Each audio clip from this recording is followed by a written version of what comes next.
영상을 시작하기에 앞서 질문을 하나 던져보겠습니다. 인류가 우주 멀리 무언가를 보낼 때 무엇이 필요할까요? 많은 사람들이 아마 로켓을 떠올릴 것입니다. 그런데 과연 로켓만으로 무거운 인공위성들을 저 멀리 보낼 수 있을까요? 현재 인류의 로켓 기술을 보면 로켓만을 이용해 인공위성을 보낼 경우 화성까지 가기도 어렵습니다. 하지만 인류는 이미 화성 너머로 수많은 인공위성들을 보냈고, 심지어 태양계 밖으로 나간 인공위성들도 있습니다. 과연 이 인공위성들은 어떻게 저 멀리까지 간 걸까요? 그것은 바로 스윙바이라는 방법을 사용했기 때문입니다. 그렇다면 스윙바이라는 건 대체 무엇일까요? 1961년 당시 나사는 탐사선을 태양계 밖으로 보내기 위해 보이저 프로젝트를 진행하고 있었습니다. 그러나 프로젝트가 진행되던 중에 큰 문제가 발생하게 됩니다.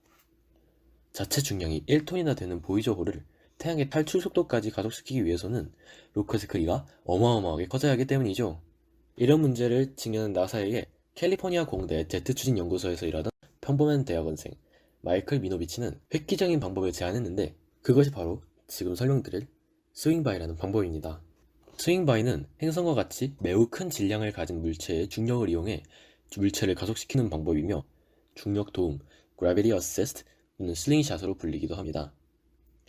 인공위성들이 스윙바이를 하는 가장 큰 이유는 행성의 중력을 이용해 가속하기 때문에 연료가 거의 필요 없다는 것인데, 문제는 행성 간의 배열이 맞아야 한다는 것입니다. 하지만 절묘하게도 1976년에서 1978년 사이가 175년을 주기로 토성, 목성, 해왕성, 천왕성이 일렬이 되는 시기였고, 이에 맞추어 보이저 1호 그리고 2호가 발사되었습니다.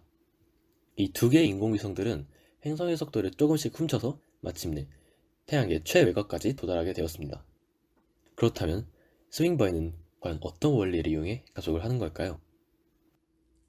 스윙바이를 간단하게 요약하자면 중력 탄성 충돌입니다. 예시를 하나 들어봅시다.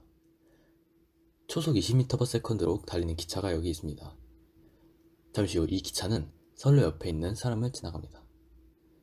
기차가 20m 앞까지 근접했을 때 선로 옆에 있던 사람이 기차의 정면을 향해 테니스공을 30m/s로 던지면 어떻게 될까요? 이 상황을 2차원에서 생각해 봅시다. 질량이 다른 두 물체가 각각 V1, V2의 속도로 가까워지고 있습니다. 잠시 후 이 두 물체는 충돌하게 되는데요. 완전 탄성 충돌을 할 경우에는 두 물체의 속도가 이와 같이 변합니다. 만약 두 물체의 질량 차이가 매우 커 가벼운 쪽의 질량을 무시할 수 있을 경우, 방금 두 식은 이렇게 바꿀 수 있습니다. 기차에 공을 던지는 상황에 이 식을 한번 적용해 봅시다. 처음 공의 속도는 마이너스 30m/s이고 기차의 속도는 20m/s이므로 V1은 20m/s, V2는 30m/s라고 할 수 있고, 이 값을 대입하면 충돌 후 공의 속도는 70m/s, 기차의 속도는 20m/s가 됩니다.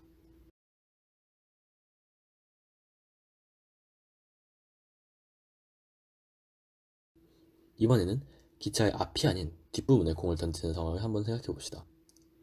이 경우 테니스 공은 10m/s로 튕겨나오게 됩니다.